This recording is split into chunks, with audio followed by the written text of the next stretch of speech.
साथ शिखा कौशिक। केंद्रीय मंत्रिमंडल विस्तार में जेडीयू को बहुत कुछ मिलना था, लेकिन चिराग पासवान को सबक सिखाने के चक्कर में नीतीश को लगभग खाली हाथ रहना पड़ा।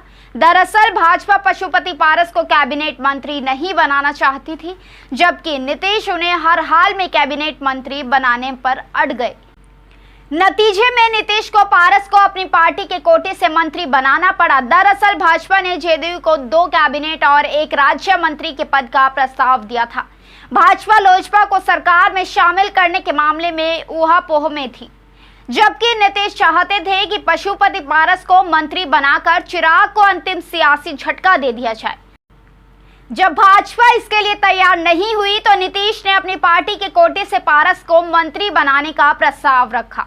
लंबी बातचीत के बाद भाजपा इसके लिए तैयार हो गई। विधानसभा चुनाव में चिराग की ओर से मिले झटके से नीतीश बेहद नाराज थे।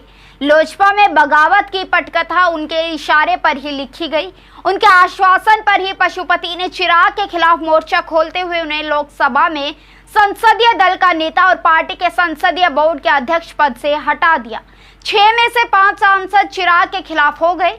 नीतीश चाहते थे कि दिवंगत रामविलास पासवान की जगह मंत्री बनकर पशुपति चिराग की अंतिम उम्मीद भी खत्म करते।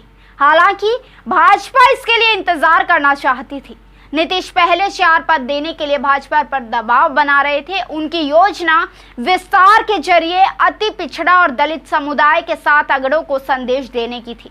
इस कार्य में उन्हें ललन सिंह, आरसीपी सिंह, रामनाथ ठाकुर और संतोष कुशवाहा को मंत्री बनाना था, मगर पशुपति के नाम पर पेंच फंसने के बाद तस्वीर बदल गई। ऐसा लग रहा था कि मंत्रिमंडल के विस्तार में सहयोगियों का दमखम नजर आएगा और सरकार में सहयोगियों की संख्या बढ़ेगी। इसके लिए वाईएसआर, कांग्रेस और अन्नाद्रुमुक से भी बातचीत हो रही थी। हालांकि विस्तार में लोजपा, जेडीयू और अपना दल के रूप में सहयोगी एक पद ही हासिल कर पाए।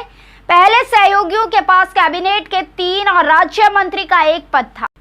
अब सहयोगियों के पास कैबिनेट के 2 और राज्य मंत्री के 2 पद हैं। अभी के लिए सिर्फ इतना ही। बने रहिए हमारे साथ। नमस्कार।